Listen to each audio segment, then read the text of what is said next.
नमस्कार मेरे प्यारे YouTube के साथियों, मैं हूं मिस्टर एक्स और आज आपके लिए एक बहुत ही जबरदस्त और काफी हद तक सच्चाई पर आधारित एक स्टोरी लेकर के आ चुका हूं। साथियों, मैं जानता हूं कि इस स्टोरी को सुनने के बाद काफी सारे लोग ऐसे होंगे जो शायद इस सच्चाई पर यकीन ना कर पाए, लेकिन जिस इंसान ने हमारे साथ ये कहानी शेयर की है वही जानता है कि उसके साथ कितनी बुरी बीती है। साथियों, वो कहते हैं ना कि जाके पाँव न फटी बिवाई, वो क्या जाने पीर पर आई। यानी जिसके साथ ऐसी घटनाएं होती हैं वहीं इन चीजों पर यकीन कर सकता है। तो साथियों, आज की ये कहानी हमारे साथ जेल में रहने वाले एक कैदी ने शेयर की है। फिलहाल में वो कैदी जमानत पर बाहर आ चुका है और यह घटना उसके साथ लगभग 2 साल पहले कोलकाता की एक जेल में घटित हुई थी। उस कैदी का नाम है राजेंद्र मुखर्जी। ये पूरी स्टोरी राजेंद्र ने ही हमें बताई है। राजेंद्र वैसे तो बहुत ही बदमाश किस्म का इंसान है, लेकिन इस घटना ने उसे पूरी तरह से बदल दिया था। जिस इंसान को कभी किसी चीज का खौफ नहीं रहा, लेकिन उस एक घटना ने इसकी पूरी जिंदगी हिला दी थी। तो बात यह है कि कुछ समय पहले मैं किसी काम के सिलसिले में एक वकील से मिलने गया था और बातें करते करते ही वहीं पर मुझे राजेंद्र मिल गया। हमारी नॉर्मल बातचीत हुई और तभी उसने अपने केस के बारे में बताया। और जब उसने ये जिक्र किया कि उसके साथ जेल में बहुत ही भयानक और डरावना हादसा हुआ था, तो फिर उसकी कहानी को जानने में मेरा भी इंटरेस्ट ज्यादा बढ़ गया और मैं आराम से बैठकर उससे पूरी कहानी सुनने लगा। उसने एक एक करके अपने साथ बीती हुई पूरी घटना का विस्तार से वर्णन किया। तो साथियों, कहानी को आगे बढ़ाएं उससे पहले मैं आपसे यही कहूंगा कि अगर अब तक भी आप हमारी लॉयल फैमिली का हिस्सा नहीं बने हैं तो इस रिश्ते को दिल से मजबूत कर लीजिए। और जितने भी लोग कहानी सुन रहे हैं वो अपना एक प्यारा सा कमेंट ज़रूर कर दे, ताकि आखिर में मैं अपने लॉयल मेंबर्स के नाम ले सकूं। और अगर आपके पास भी अपनी कोई कहानी है तो वह मुझे ज़रूर शेयर कीजिए। तो चलिए अब इस कहानी को आप मेरे ही पर्सपेक्टिव से सुनिए, क्योंकि राजेंद्र ने मुझे ये कहानी मिक्स में करके बताई थी। उसको मैंने अपने पर्सपेक्टिव से तैयार किया है। राजेंद्र मुखर्जी कानून का एक अपराधी था जो धोखाधड़ी और अपनी बीवी की हत्या के जुर्म में कोलकाता की अलीपुर जेल में बंद था। राजेंद्र एक कपड़ा व्यापारी था, लेकिन बस नाम का व्यापारी, क्योंकि उसका असली धंधा तो लोगों के साथ फ्रॉड करना था। लोगों को धमकाना, मारना और पीटना था। राजेंद्र का रवैया थोड़ा गुस्सैल और शैतान प्रकृति का भी था, जिसका खामियाजा उसे बुरी तरह चुकाना पड़ा। फिलहाल अलीपुर जेल वर्ष 2019 में बंद हो चुकी है। यह कहानी 21वीं सदियों के शुरुआती दौर की है। जून की भीषण गर्मी में राजेंद्र नाम के एक अपराधी को कोलकाता की अलीपुर जेल में लाया गया। जेल में प्रवेश करने के बाद जेल के कुछ नियम कानून होते हैं, कुछ प्रशासनिक कार्य होते हैं। उसके बाद ही बैरक में ले जाया जाता है, जैसे कि कुछ स्वास्थ्य संबंधी जांच और भी बहुत कुछ। राजेंद्र मुखर्जी के साथ भी यही सब हुआ और उसे सबसे आखिरी की बैरक में ले जाया जाने लगा। नए कैदी को देखकर अन्य कोठरी में बंद कैदी जोर जोर से चिल्लाने लगे। राजेंद्र उन सभी कैदियों को घूर घूर कर देख रहा था, लेकिन आखिर में उसे एक कोठरी में अन्य 3 कैदियों के साथ बंद कर दिया। साथ ही उसे सख्त हिदायत भी दी गई कि यहाँ वो अन्य कैदियों के साथ अच्छे से रहे। कैदियों के बीच रहने के लिए भी जिगरा चाहिए होता है। सीधा साधा आदमी कभी कभी अन्य या पुराने कैदियों के शिकार हो जाते हैं, लेकिन राजेंद्र ऐसा नहीं था। वो बहुत बलवान और ऐंठू किस्म का आदमी था, या उसे हम निडर भी कह सकते हैं। जेल कर्मी राजेंद्र को हिदायत देकर वापस अपने काम में लग गए। इधर राजेंद्र चाहता था कि वो जेल में अपना दबदबा बना ले, जैसे कि उसने अपने इलाके में बना रखा था। कुछ दिन सब कुछ ठीक रहा, लेकिन एक हफ्ते बाद राजेंद्र मुखर्जी का अपने साथी कैदियों के साथ किसी बात पर झगड़ा हो गया। झगड़े की शुरुआत छोटी मोटी बहस से शुरू हुई थी, लेकिन बाद में उसने विकराल रूप ले लिया और हाथापाई शुरू हो गई। जैसे ही यह खबर जेलर के पास पहुंची, वह अन्य जेल कर्मियों को लेकर तुरंत राजेंद्र मुखर्जी की कोठरी के पास पहुंचा। वहां उसने देखा कि लड़ाई अभी भी जारी थी। जेलर ने अन्य जेल कर्मियों के साथ जैसे तैसे करके उन सभी कैदियों को अलग किया राजेंद्र मुखर्जी को मिलाकर कुल 4 कैदी उस कोठरी में थे। आनन फानन में सभी की दवा पट्टी की गई और जांच में पता चला कि सारी गलती राजेंद्र मुखर्जी की ही थी। वो अपने साथी कैदियों को हिंजड़ा कहकर चिढ़ा रहा था, जिससे वे कैदी उत्तेजित हो गए और उन्होंने राजेंद्र पर हमला कर दिया। दरअसल राजेंद्र ही कुछ शैतान प्रकृति का था। बाद में उससे की गई पूछताछ में उसने ये बयान भी दिया था कि उसने ऐसी शैतानी इसलिए की क्योंकि बहुत दिन से उसके हाथों में खुजली हो रही थी और उसने किसी को पीटा नहीं था। ऐसा बयान सुनकर जेलकर्मी भी आश्चर्य में थे। क्या कोई इतना मानसिक रूप से बीमार हो सकता है? फिलहाल जेल कर्मियों ने राजेंद्र मुखर्जी को सबक सिखाने के लिए उसे फांसी कोठी के सामने वाले बैरक में बंद करने की सजा दी। फांसी कोठी को अधिकतर सभी बैरक से दूर बनाया जाता है ताकि जेल के कैदी उसे देखकर भय न खाए, और इसीलिए अक्सर जेल में यही होता है। जब किसी कैदियों में झगड़ा होता है या कोई कैदी जेल के नियमों का उल्लंघन करता है तो उसे सजा के तौर पर फांसी कोठी के पास के या सामने के बैरक में बंद कर दिया जाता है, लेकिन कुछ दिनों के लिए। इसके पीछे की वजह यह है कि वह कैदी को डराना चाहते हैं कि अगर उन्होंने दोबारा कोई जुर्म किया तो उन्हें फांसी हो सकती है। जब कैदी फांसी कोठी को या फांसी के फंदे को देखते हैं तो वह भय से दोबारा कोई गलती करने से डरते हैं। ऐसा ही कुछ राजेंद्र मुखर्जी के साथ भी हुआ था। उसे भी एक अलग अकेली कोठरी में बंद कर दिया गया। ये सारा वाकया दोपहर का था। लड़ाई करने के बाद राजेंद्र सुकून से अकेले कोठरी में सो गया और शाम के खाने के समय पर ही उठा। खाना खाने के बाद उसकी नींद गायब हो चुकी थी क्योंकि वो दोपहर से सो ही रहा था। फांसी कोठी खुले आसमान के नीचे ही थी, जिसे राजेंद्र आराम से देख सकता था। उस समय उस कोठरी के पास कोई सिपाही भी तैनात नहीं था। शायद प्रशासन की कोई कमी रही थी या फिर राजेंद्र के मन में भय पैदा करने की वजह से वहां कोई अन्य कैदी या फिर सिपाही मौजूद नहीं था। राजेंद्र अपनी कोठरी में इधर से उधर टहले जा रहा था। वो अकेला था और चारों तरफ सन्नाटा भी था। उसे वो सन्नाटा खाए जा रहा था। उसकी आंखों से नींद ओझल हो चुकी थी। जब उसकी नज़र सामने फांसी के फंदे के ऊपर पड़ी तो वो कल्पना करने लगा कि आखिर फांसी कैसे होती होगी, कैसे लीवर खींचा जाता होगा। वो अपनी एक कल्पना में था कि अचानक उसे फांसी के तख्ते के पास एक आदमी नजर आया जिसका चेहरा काले कपड़े से ढका हुआ था। उस आदमी के दोनों हाथ पीछे की ओर करके बंधे हुए थे। राजेंद्र गौर से उस आदमी को देख रहा था। वो आदमी चुपचाप फंदे के पास जाता है और फंदा अपने आप गले में पड़ जाता है और अचानक उस आदमी के पैरों के नीचे का तख्ता खुल जाता है, जिस वजह से वो लटक जाता है। वो आदमी अपने पैरों को आपस में रगड़ रहा था। उसकी जान निकल रही थी। ये नज़ारा देखकर राजेंद्र चीख पड़ता है।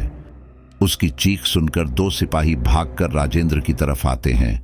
वो राजेंद्र से पूछते हैं, क्या हुआ? चीखे क्यों? राजेंद्र एक बार फिर फांसी के तख्ते की तरफ देखता है। अब उसके सामने कोई कुछ नहीं था। राजेंद्र हकलाते हुए कहता है, कुछ नहीं, मुझे पानी चाहिए। उनमें से एक सिपाही कहता है, ठीक है, मैं लेकर आता हूं। वह सिपाही जाते जाते रुकता है और राजेंद्र की कोठरी के अंदर नजर डालता है तो वहां एक घड़ा रखा हुआ था। वह सिपाही कहता है, घड़ा तो रखा है, उसमें पानी खत्म हो गया क्या? तभी राजेंद्र थोड़ असमंजस में पड़ते हुए कहता है, अरे हाँ, मैंने देखा ही नहीं, माफ कीजिए। अभी दोनों सिपाही बिपिन और भुवन राजेंद्र की कोठरी के बाहर ही खड़े थे और आपस में बातें कर रहे थे। बिपिन भुवन से कहता है, क्या सर ने यहां किसी को तैनात नहीं किया? भुवन भी जवाब देता है, हाँ, शायद इस राजेंद्र को सबक सिखाने के लिए, ताकि यह अकेले पड़े पड़े और बोर हो जाए। बिपिन बोला, लेकिन मैंने इस जगह के बारे में कुछ अफवाहें सुनी हैं, क्या वह सच है? भुवन ने कहा, कैसी अफवाहें? बिपिन ने कहा, मैंने सुना है कि 1 महीने पहले यहां किसी आदमी को फांसी दी गई थी। यहां उसी की आत्मा टहलती है और रात में यहां आने जाने वाले लोगों को परेशान करती हैं। भुवन ने जवाब दिया, ऐसा कुछ नहीं है, चलो यहां से चलते हैं। बिपिन ने कहा, लेकिन कैदी को हम अकेले नहीं छोड़ सकते ना, यह तो नियमों के खिलाफ है। कहीं इसने आत्महत्या या कुछ और हरकत कर ली तो बात तो हम लोगों पर ही आएगी। भुवन बोला, अरे तुम इस बात की टेंशन क्यों लेते हो? जब हमें ऊपर से आर्डर ही नहीं है यहां रुकने के लिए तो हम क्यों रुके? बिपिन ने कहा, लेकिन यहां के कुछ कैदी बता रहे थे कि यह जगह सही नहीं है। यहां के दूसरे गार्ड ने भी यहां कुछ अजीब हरकतें देखी हैं। भुवन ने कहा, अब तुम फालतू बातें मत करो, यह जेल है। इस तरह की अफवाहें उड़ाना आम है। इन कैदियों का क्या है, खुद तो कोठरी में पड़े रहते हैं, थोड़ा बहुत काम किया तो किया, बाकी हमारे लिए मुसीबत का सबक बनते हैं। चलो यहां से। भुवन बिपिन का हाथ पकड़कर वहां से ले जाता है। जैसे ही दोनों सिपाही 2-4 कदम आगे बढ़ते हैं, राजेंद्र उन्हें रोकता है और उनसे पूछता है, सर क्या यहां कोई गार्ड खड़ा नहीं होगा? राजेंद्र के मुंह से यह सुनकर भुवन मुस्कुराता है और उसकी बात का जवाब दिए बिना ही वहां से वे दोनों सिपाही चले जाते हैं। मानो या ना मानो, लेकिन राजेंद्र के मन में एक डर घर कर गया था। वह एक दबंग किस्म का आदमी था, लेकिन इस तरह डर का एहसास उसे पहली बार हुआ था। लेकिन फिर भी उसने मन को शांत किया और खुद को समझाने की कोशिश की कि शायद वह अकेले सुनसान जगह पर है, इसीलिए उसे ऐसा प्रतीत हुआ कि फांसी पर कोई लटक रहा है। खैर, उसने अपने पास रखे घड़े से पानी निकालकर पिया और जमीन पर लेट गया। अब उसकी मंशा सोने की थी, क्योंकि वह नहीं चाहता था कि उसे फिर से कोई चीज नजर आए। उसने अपनी आंखें बंद की, लेकिन वह बहुत बेचैन था। वह फिर से उठकर बैठ गया। तभी उसे किसी के रोने और सिसकियां भरने की आवाज आई। सिसकियां भरने की आवाज इतने तेज थी, ऐसा लग रहा था जैसे उसके बराबर में बैठकर कोई रो रहा हो। राजेंद्र ने दाएं बाएं देखा, उसे कुछ नजर नहीं आया। वह भागकर कोठी के दरवाजे पर खड़ा हो गया और इधर उधर झांकने लगा, लेकिन उसे फिर भी कोई नजर नहीं आ रहा था और अब भी रोने की और सिसकारियां भरने की आवाज जारी थी। राजेंद्र ने आवाज लगाकर पूछा, कौन है? कौन है यहां? तभी वह रोने की आवाज बंद हो गई। राजेंद्र भी शांत था, लेकिन कुछ पल बाद ही वह आवाज हंसी में बदल गई। इस बार राजेंद्र थोड़ा घबरा गया। उसने दोबारा पूछा, कौन है यहां? कौन मजाक कर रहा है? सामने आओ। लेकिन वह हंसने की आवाज बंद नहीं हुई। राजेंद्र मन ही मन सोचता है कि कहीं यह जेल कर्मियों की तो करतूत नहीं है मुझे डराने की।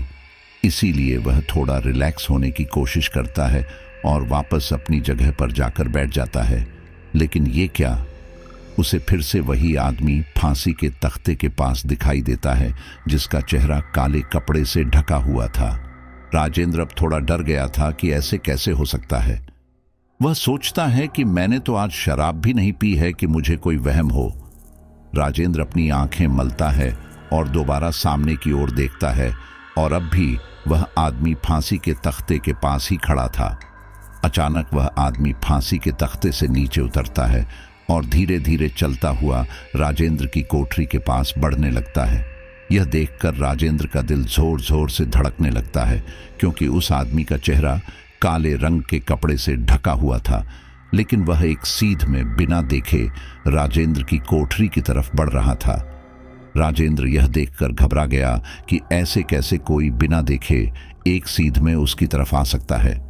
राजेंद्र अपनी जगह पर ही खड़ा हो गया, लेकिन वह निशब्द था। उसके मुंह से किसी भी तरह की आवाज ही नहीं निकल पा रही थी। वह आदमी राजेंद्र की कोठरी के गेट तक आ गया। कोठरी के गेट और उसकी पीछे की दीवार की लंबाई अच्छी खासी थी।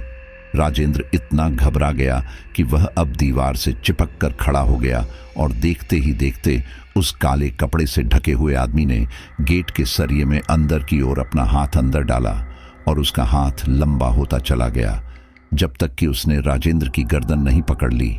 यह देखकर राजेंद्र ने पूरी जान लगाकर चीखने की कोशिश की, लेकिन उसकी चीख काफी हल्की थी और वह इस बात को समझ पा रहा था कि शायद उसकी आवाज किसी को सुनाई नहीं दे रही है। उसने उस आदमी के हाथ को छुड़ाने की बहुत कोशिश की, लेकिन वह नाकामयाब था। राजेंद्र समझ चुका था कि ये कोई आदमी नहीं, एक भूत है। राजेंद्र खुद में इतना बलवान था कि वो अकेले 2-3 आदमी से निपट सकता था, लेकिन अफसोस ये एक भूत था। राजेंद्र को जब ये एहसास हुआ कि ये एक भूत है और उसकी आवाज दूसरों तक नहीं पहुंच रही है, तो उसने मन ही मन हनुमान चालीसा का पाठ करना शुरू कर दिया। वह लगातार मन ही मन पाठ कर रहा था और कुछ ही देर में उस भूत की पकड़ ढीली हो गई। जैसे ही उसकी पकड़ ढीली हुई, राजेंद्र ने उसका हाथ जोर से पकड़कर झटक दिया और अपने आप ही उस भूत का हाथ छोटा हो गया। इसी मौके का फायदा उठाकर राजेंद्र ने जोर जोर से चिल्लाना शुरू कर दिया, बचाओ बचाओ, कोई है, कोई मुझे बचाओ। उसकी आवाज अंदर की कोठरियों तक जा रही थी और समय भी रात का था, इसलिए आवाज ज्यादा गूंज रही थी। राजेंद्र की आवाज कुछ कोठरियों तक तो बहुत ही साफ तौर पर जा रही थी। कुछ कैदी भी अपनी अपनी कोठरियों में घबरा गए और उन्हें इस बात की शंका भी हुई कि जरूर राजेंद्र को भूत दिखाई दिया होगा, जिसके बारे में जेल में अक्सर बातें होती हैं। जिस तरह कैदियों ने राजेंद्र की आवाज सुनी थी, उसी तरह पास के जेलकर्मी सिपाहियों को भी राजेंद्र की आवाज आई थी। राजेंद्र की आवाज सुनकर बिपिन और भुवन वापस राजेंद्र की तरफ भागते हुए आए। उन्होंने देखा कि राजेंद्र अभी भी चिल्ला रहा है। उन दोनों ने राजेंद्र को शांत कराया। भुवन ने आते ही कहा, क्यों चीख रहे हो? अगर जेलर साहब आ गए तो तुम्हारी पिटाई कर देंगे। राजेंद्र घबराता हुआ कहता है, सर प्लीज, मुझे यहां नहीं रहना, मुझे यहां से निकाल दो। चाहे आप मेरी पिटाई कर लो, लेकिन मुझे यहां नहीं रहना। भुवन गुस्से में कहता है, ज्यादा दिमाग खराब मत करो, मुझे पता है तुम ड्रामा कर रहे हो, चुपचाप बैठे रहो। बिपिन ने कहा, एक बार इसकी बात सुन तो लो। भुवन बोला, अरे यार, तुम्हें नहीं पता, ये कोई ऐसा वैसा बदमाश नहीं है, तुम्हें इसकी सुबह की बात तो पता है ही, यह हमारे साथ भी चाल चल रहा है। राजेंद्र गिड़गिड़ाता हुआ बोला, प्लीज सर, गेट खोल दो, आप मुझे किसी दूसरी कोठरी में बंद कर दीजिए, लेकिन मुझे यहां नहीं रहना। भुवन जोर से राजेंद्र को डांटता है और कोठरी के बाहर लगे ताले को चेक करता है कि वह ठीक से लगा हुआ है या नहीं। राजेंद्र दोबारा कहता है, सर प्लीज, यहां पर एक भूत है, मैं सच कह रहा हूं, आप मुझे यहां से निकाल लीजिए। भवन हंसता है और आसपास देखता है, कहां है? मुझे तो कोई भूत नजर नहीं आ रहा, और तुम तो बहुत बदमाश बनते हो ना, तो भूत से निपट लेना। राजेंद्र बोला, सर प्लीज, मैं मजाक नहीं कर रहा हूं, आप मेरी बात का विश्वास कीजिए। वह फांसी के तख्ते पर था और वो मेरी तरफ बढ़ा। उसने मेरी गर्दन पकड़ी। चलिए सर, आप मुझे इस कोठरी से मत निकालिए, लेकिन प्लीज आप यहां खड़े रहिए, मुझे डर लग रहा है। भुवन ने कहा, अच्छा, तो तुम्हें डर भी लगता है? मुझे तो लगा था कि तुम सिर्फ लोगों को डराना जानते हो, इसीलिए तुम्हें यहां पर रखा गया है, ताकि तुम डरो और दूसरे के डर को भी समझो। अभी ज्यादा नाटक मत करो, चुपचाप पड़े रहो, थोड़ी देर में सुबह हो जाएगी, जेलर साहब तुमसे खुद निपट लेंगे, उन्हें बताना ये अपनी भूत वाली कहानी। इतना कहकर भुवन जाने लगता है, लेकिन बिपिन को राजेंद्र पर तरस आ रहा था, लेकिन वह अभी नया था, इसलिए ज्यादा कुछ नहीं कर सकता था। खैर, भुवन और विपिन राजेंद्र की बातों को झूठ मानकर वहां से चले जाते हैं। राजेंद्र इतना घबराया हुआ था कि वह पूरी रात हनुमान चालीसा का पाठ ही करता रहता है, क्योंकि उसे डर था कि कहीं वापस वह भूत उसे मारने ना आ जाए। राजेंद्र के साथ हुए उस वाक्य ने उस रात राजेंद्र की नींद पूरी तरह से उड़ा दी थी। अगली सुबह होती है, दिन निकलता है और जेलर साहब राजेंद्र को जाकर खूब फटकारते हैं, क्योंकि वह जानते थे कि राजेंद्र जेल कर्मियों को परेशान करने के लिए कोई भी कहानी बना सकता है। जैसे उसने अपने कैदी साथियों को छेड़ा था, ऐसे ही वह जेल कर्मियों को छेड़ रहा था। राजेंद्र अपनी सफाई देता है, लेकिन जेलर उसकी एक नहीं सुनते हैं और राजेंद्र से कहते हैं, कल रात तुमने जेल के सिपाहियों को परेशान किया था, अब मैं तुम्हारी सजा 3 दिन से 5 दिन कर देता हूं।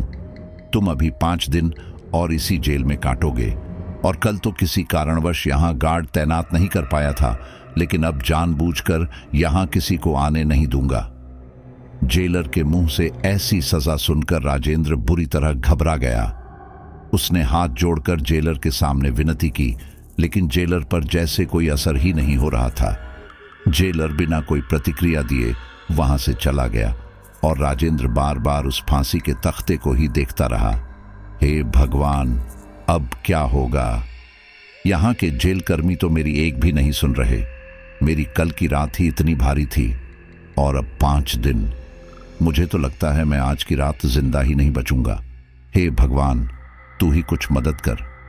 राजेंद्र जैसा अपराधी जो कि अपने आप को बहुत कुछ समझता था और अपने आगे किसी और को कुछ भी नहीं, आज उसे डर का ऐसा एहसास हुआ था और शायद अब वह दूसरों के साथ गलत काम करने से डरेगा।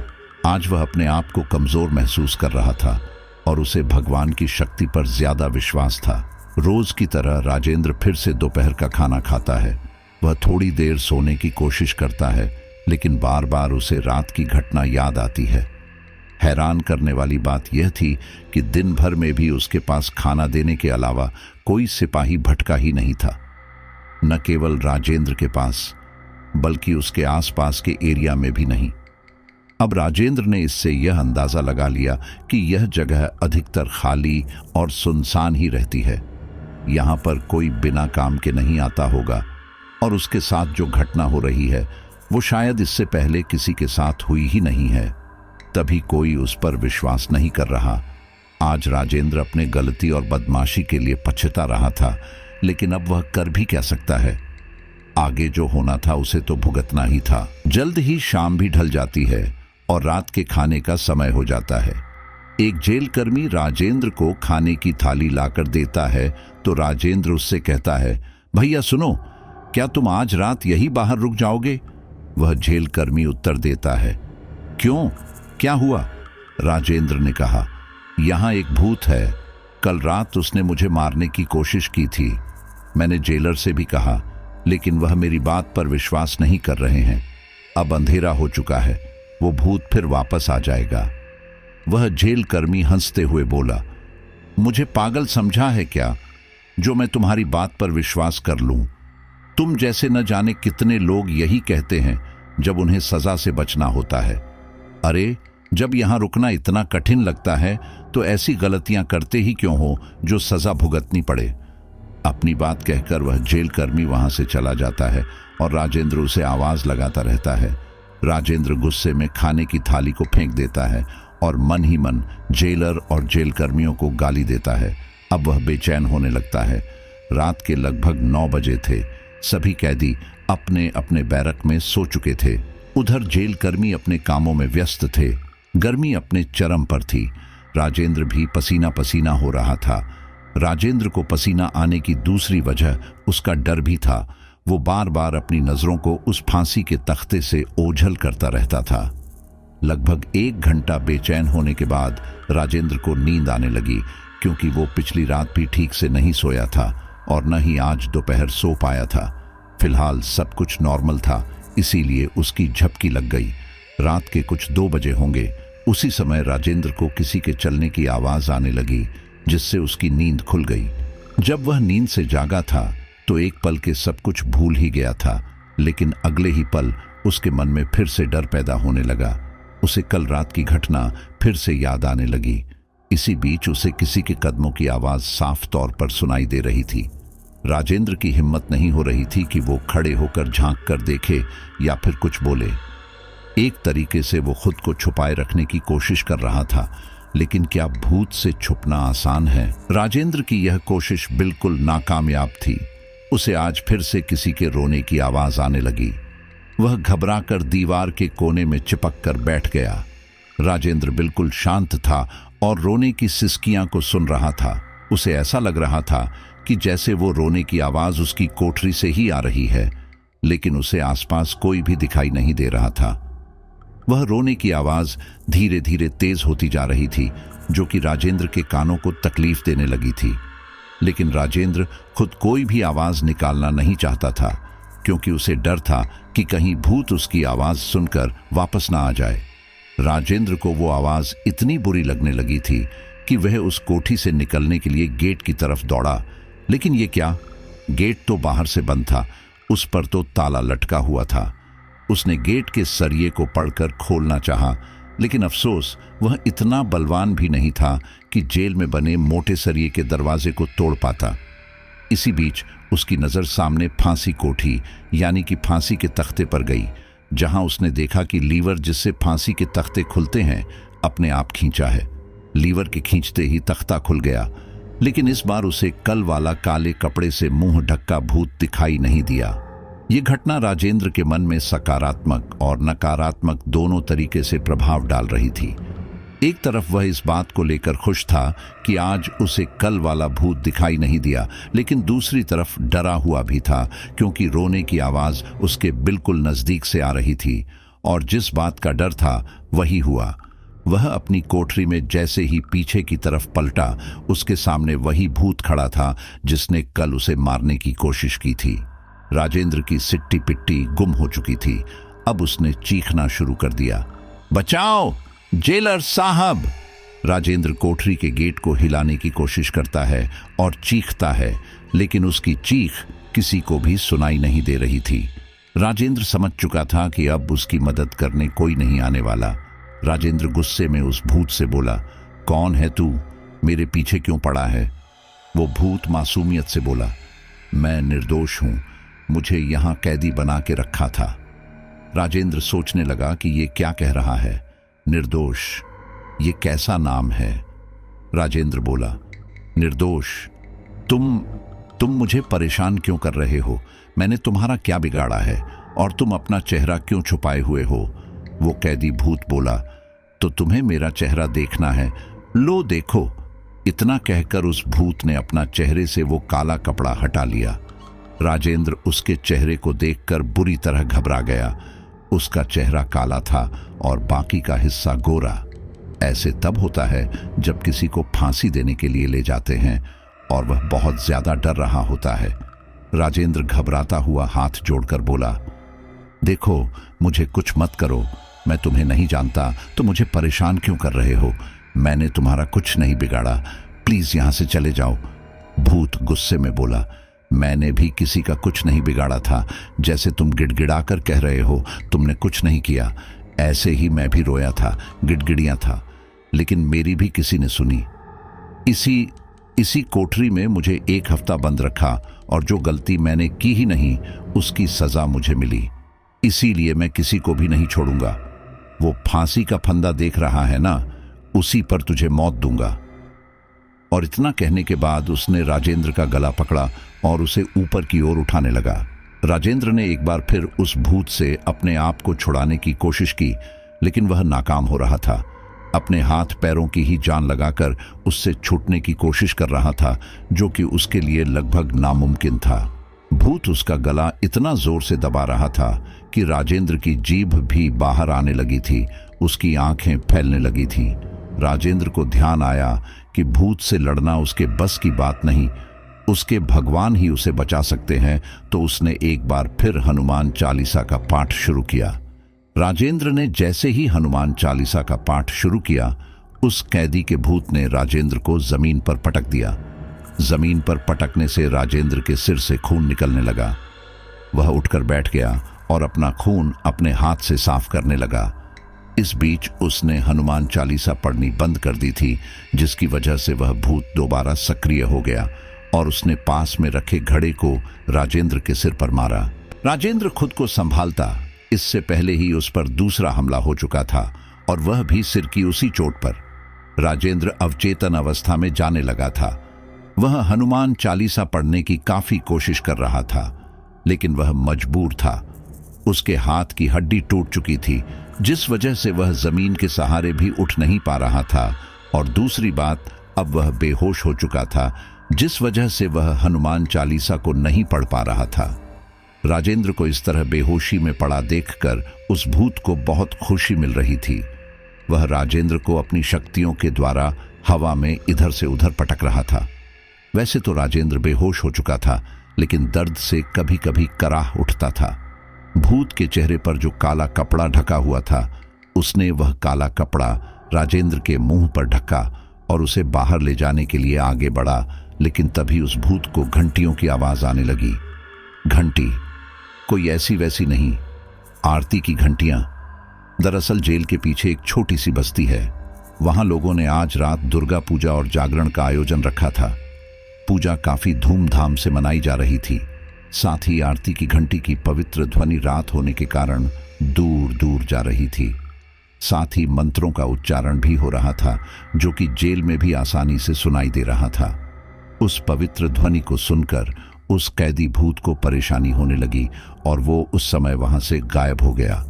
दुर्गा मां का जागरण सारी रात चला। जब सूरज निकलने लगा था तो प्रसाद बंटना शुरू हो चुका था। सूरज की पहली किरण के साथ जेल के अंदर भी सब कुछ नॉर्मल हो गया, लेकिन राजेंद्र अभी भी बेहोश जमीन पर उल्टा लहूलुहान पड़ा था।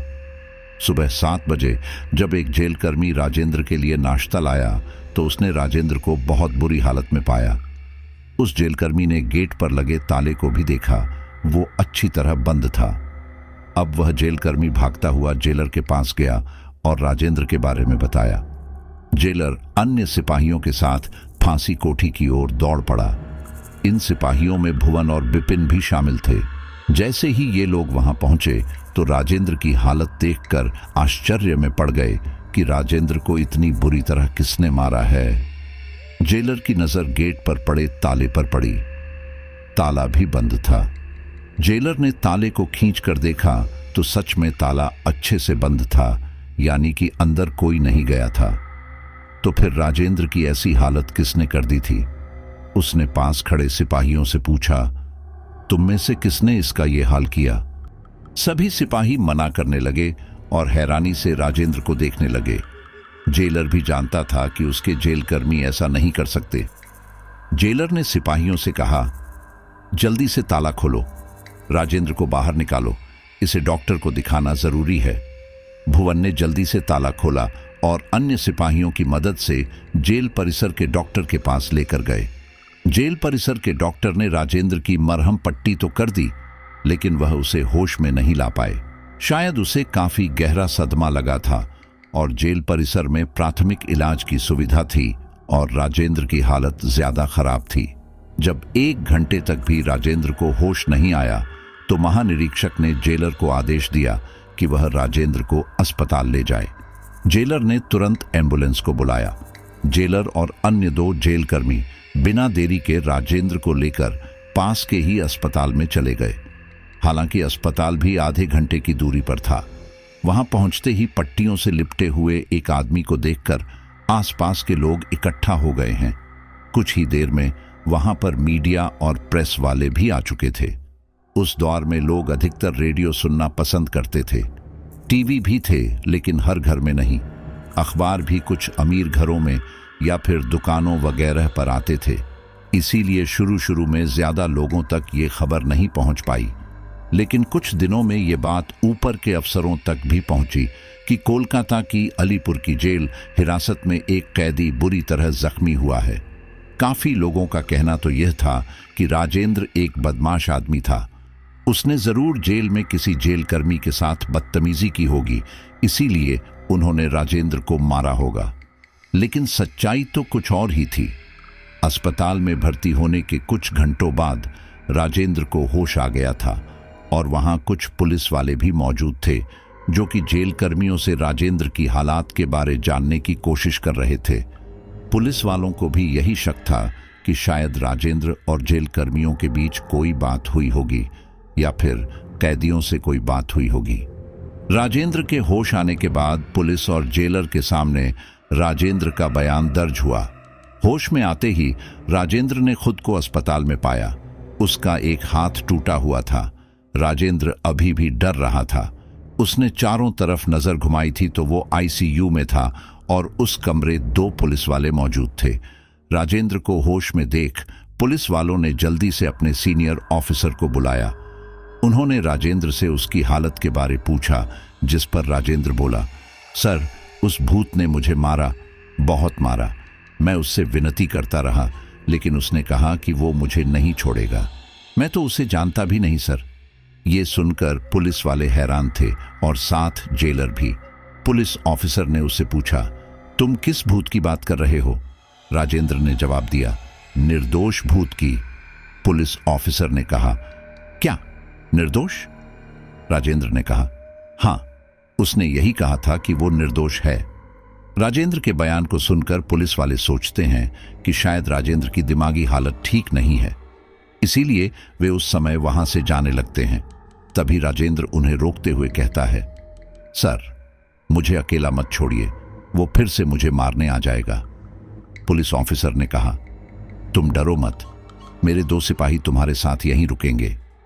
पुलिस ऑफिसर और जेलर बाहर आकर आपस में बातें करते हैं। पुलिस ऑफिसर जेलर से कहता है, सच सच बताओ अभिजीत जी, क्या मामला है? ये राजेंद्र इतनी बहकी बहकी बातें क्यों कर रहा है? तुम लोगों ने उसे बहुत टॉर्चर किया है ना? जेलर ने कहा, नहीं नहीं, आप हमारे जेल कर्मियों से पूछ लीजिए। हमने तो उसे बस फांसी कोठी के पास सजा के तौर पर रखा था। आप चाहे तो जेल में आकर अन्य लोगों और कैदियों का बयान भी ले सकते हैं। पुलिस ऑफिसर बोले, तो तुम क्या कहना चाहते हो कि राजेंद्र की भूत वाली कहानी सच्ची है और उसे सजा के लिए भी अकेले कैसे छोड़ दिया? आपकी इस हरकत पर कार्यवाही भी हो सकती है और मेरी तो ये भूत की बात समझ से परे है। जेलर ने कहा, नहीं सर, मेरा वो मतलब नहीं है, लेकिन जेल के किसी आदमी ने उसके साथ ऐसा नहीं किया और ताला तो बंद था। उसकी बस एक ही चाबी है, वो भी हमारे पास ही रहती है। आप चाहे तो महानिरीक्षक जी से भी पूछ सकते हैं। पुलिस ऑफिसर ने कहा, ऐसे कैसे हो सकता है कि कोई राजेंद्र की कोठरी में गया नहीं और उसकी इतनी बुरी हालत हो गई? जेल की दीवारें भी इतनी ऊंची हैं, भला कोई कैसे अंदर आ सकता है? जेलर बोला, यही तो मुझे समझ नहीं आ रहा, कहीं कुछ तो गड़बड़ हुई है। पुलिस ऑफिसर ने कहा, वो तो हम पता लगा ही लेंगे कि क्या गड़बड़ हुई है। वो एरिया पूरी तरफ सील कर चुके हैं, जल्द ही पता चल जाएगा कि आखिर ये हरकत किसकी है। जेलर निशब्द खड़ा था। वो कहता भी क्या? एक पल के लिए वो राजेंद्र की बात याद करने लगा कि वो बेचारा कितनी मिन्नतें कर रहा था कि उसे इस कोठी में नहीं रहना, लेकिन मैंने उसकी एक भी बात नहीं मानी। कहीं सच में किसी भूत ने ही तो? अरे नहीं नहीं, लेकिन फिर कौन? लेकिन उसे अपने एक जेल कर्मचारी की बात भी याद आई। उसने भी कुछ दिन पहले फांसी कोठी के पास एक कैदी की आत्मा के बारे में बताया भी था, लेकिन उस पर भी किसी ने विश्वास नहीं किया। जेलर जेल में वापस आकर सभी कैदियों से सख्ती से पूछताछ भी करता है, लेकिन उसे कोई भी क्लू नहीं मिलता। इस घटना के बाद बिपिन और भुवन राजेंद्र की बात जेलर को बताते हैं कि राजेंद्र उनसे भी मिन्नतें कर रहा था कि उसे किसी दूसरी कोठरी में शिफ्ट कर दो, लेकिन उसकी बात किसी ने भी नहीं मानी। दूसरी बात यह थी कि अगर किसी इंसान ने भी राजेंद्र को मारा है तो राजेंद्र भूत की झूठी कहानी क्यों गढ़ेगा? क्या वह नहीं चाहेगा कि उसका असली गुनहगार पुलिस के हाथों आए? इसीलिए राजेंद्र के बयान ने जेलर को उसकी भूत वाली कहानी पर सोचने को मजबूर कर दिया। साथ ही पुलिस भी यही विचार कर रही थी कि राजेंद्र जैसा बदमाश इतना पिटने के बाद भी इतनी झूठी कहानी क्यों कहेगा। अगर सच में किसी इंसान ने ही उसे मारा होता तो वह जरूर बताता, और राजेंद्र इतना कमजोर नहीं था कि वह यूं ही किसी इंसान से पिट जाए। उसकी हालत देखकर लग रहा था कि उसे बहुत बुरी तरह टॉर्चर किया गया है। साथ ही जब पुलिस ने फांसी कोठी के आसपास के एरिया और दीवारों का अच्छे से मुआयना कराया तो वहां कोई भी ऐसा सबूत नहीं मिला जो यह गवाही देता कि इस जेल में बाहर से कोई आया था या राजेंद्र की कोठरी के अंदर कोई गया था। जेल के अन्य कर्मचारियों से भी यही पता चली कि जिसमें राजेंद्र रहता था उस कोठरी की एक ही चाबी थी और वह भी जेलर के पास ही रहती थी। एक पल के लिए पुलिस का शक जेलर पर भी गया क्योंकि वह थोड़े सख्त थे, लेकिन जेल के अन्य कर्मियों ने जेलर का साथ दिया और बताया कि उस दिन जेलर अन्य जेल कर्मियों के साथ जेल के रिनोवेशन के काम में ही लगे हुए थे और सुबह 4 बजे जाकर अपने कमरे में सोए गए थे। जेलर के साथ उनका एक गार्ड भी रहता था, जिसकी गवाही के चलते जेलर पर शक करना सही नहीं था। अन्य कैदियों से जब पूछताछ की गई तो कुछ कैदियों ने भी भूत वाली कहानी सुनाई। पुलिस के हाथ अब खाली थे, ना उनके पास कोई सबूत था, ना कोई गवाह, और साथ ही राजेंद्र की भूत वाली कहानी। कानून में भूत प्रेतों के लिए कोई जगह नहीं है, इसीलिए राजेंद्र के इस केस को यूं ही बंद कर दिया गया। जब राजेंद्र की हालत में थोड़ा सुधार आया तो उसे वापस जेल में शिफ्ट करने की तैयारी की गई। अखबार और टीवी चैनल पर लगातार जेल कर्मियों पर उंगलियां उठ रही थी, इसीलिए जेल कर्मियों में से ही किसी ने राजेंद्र को यह सुझाव दिया कि वह एक वकील कर ले और उससे कहे कि उसकी तरफ से केस लड़कर उसे जेल से रिहा करवा ले। लेकिन अफसोस, राजेंद्र का केस कोई भी वकील नहीं लड़ना चाह रहा था। अब तो जेल कर्मी भी यही चाहते थे कि राजेंद्र जल्दी से यहाँ से निकल जाए और प्रेस और मीडिया के बार बार किए जाने वाले सवालों से उन्हें भी छुटकारा मिल जाए। अब राजेंद्र तो वापस अपने अन्य साथियों के साथ कोठरी में था, लेकिन उसकी दिमागी हालत सच में ठीक नहीं थी। 2-4 दिन बाद जब वो थोड़ा सामान्य हुआ तो जेल के अन्य कैदियों के साथ मेन ग्राउंड में घास की सफाई कर रहा था, तो वहां उसे जेल के ही एक कैदी मुकुल ने बताया, मैं जानता हूं तुम्हारा ये हाल किसने किया है। मुकुल के मुंह से ये सुनकर राजेंद्र उसकी ओर आकर्षित हुआ और अपना काम छोड़कर उसने देखने लगा। मुकुल ने बताया, मुझे इस जेल में 3 साल हो चुके हैं। लगभग 8 महीने पहले यहाँ एकलव्य रॉय नाम का एक लड़का आया था। उसकी उम्र लगभग 25 के आसपास थी। एकलव्य पर एक 16 साल की लकड़ी से रेप करने और उसका मर्डर करने का आरोप लगा था। एकलव्य देखने में भी सीधा था और जहां तक मैंने उसे उन 8 महीनों में परखा था, वो सचमुच ऐसा काम नहीं कर सकता था। उसके केस में काफी सारे पहलू ऐसे थे जो मर्डर, रेप और एकलव्य को आपस में नहीं जोड़ते थे। फिर भी उसी को दोषी माना गया। एकलव्य एक गरीब परिवार का लड़का था, इसीलिए उसके माँ बाप एक वकील तक नहीं कर पाए जो उसे न्याय दिला पाता। ये केस इतनी जल्दी में हुआ कि केवल 8 महीने के अंदर ही कठोर सबूत ना होने बाद भी उसे फांसी पर लटका दिया। मुझे याद है, वो जब भी मेरे साथ होता था तो अपनी बेगुनाही बयान करता रहता है। यहाँ आने के बाद वो दिन ब दिन कमजोर होता जा रहा था। वो बार बार यही कहता था कि उसे फंसाया गया है और वो निर्दोष है, लेकिन फिर भी उस पर किसी ने यकीन नहीं किया। यकीन करता भी क्यों? आखिर कानून अंधा जो है और गरीब की वैसे भी कोई नहीं सुनता। उसको फांसी देने से 1 हफ्ते पहले तक उसी कोठरी में रखा गया था जिसमें तुम रहे थे, ठीक फांसी के तख्ते के सामने। जिस वक्त उसे फांसी दी जा रही थी, वो चिल्ला चिल्ला के कह रहा था, मैं निर्दोष हूं। उसकी चीख इतनी तेज थी कि अन्य कैदियों को भी सुनाई दे रही थी, लेकिन उसे बचाना किसी के हाथ में नहीं था। सच में उसके साथ बहुत बुरा हुआ है। एक बार इस जेल में जिला प्रमुख आने वाले थे। उनके स्वागत में पूरी जेल में साफ सफाई की जानी थी। उनके आने से 1 रात पहले तक कैदियों को साफ सफाई का काम दिया गया था। मेरे साथ एक और कैदी भी फांसी कोठी के एरिया को साफ करने गया था। उस रात हमें भी एक आदमी मुंह पर काला कपड़ा ढके दिखाई दिया था, जो बिना देखे ही फांसी के तख्ते की ओर जा रहा था। मुझे पूरा यकीन है कि वो एकलव्य ही था। उसकी कद काठी से मैं अच्छी तरह परिचित हूं। वो अधिकतर समय मेरे साथ ही बिताता था। राजेंद्र ने पूछा, उसने तुम्हें कोई नुकसान नहीं पहुंचाया क्या? मुकुल बोला, इससे पहले वो कोई हरकत करता, हमें सर ने आवाज लगा दी थी और हम वहां से चले आए। इसके बाद जेल कर्मी में से एक आदमी ने भी एकलव्य की आत्मा को देखा था, वो भी फांसी पर लटकते हुए। जब उसने ये बात अपने अधिकारी को बताई थी तो उसको बहुत फटकार पड़ी थी। इन भूत प्रेतों पर वही यकीन करता है जिससे साथ बीती होती है। मेरी मानो तो एक अच्छा वकील करके यहां से चले जाओ, या फिर अपना रवैया ठीक कर लो ताकि तुम्हें दोबारा उस फांसी के तख्ते के सामने वाली कोठी में ना रहना पड़े। मुकुल की सलाह को राजेंद्र ने अच्छी तरह से सुना और अपने एक आदमी से कहा कि वो किसी अच्छे वकील का इंतजाम करे। राजेंद्र का केस कोई भी हाथ में नहीं लेना चाहता था, क्योंकि वो अक्सर सभी को परेशान करता था। लेकिन उस समय उसकी किस्मत ने उसका साथ दिया, जो उसे 1 साल बाद एक अच्छा वकील मिल गया। राजेंद्र ने भी फैसला कर लिया था कि अब से वो बुरे काम नहीं करेगा, सादा जीवन जिएगा और दूसरों की सेवा करेगा। वकील की जद्दोजहद के बाद आखिर उसे जमानत तो मिल ही गई। बाद में वह अपनी तारीखों पर जाता रहा।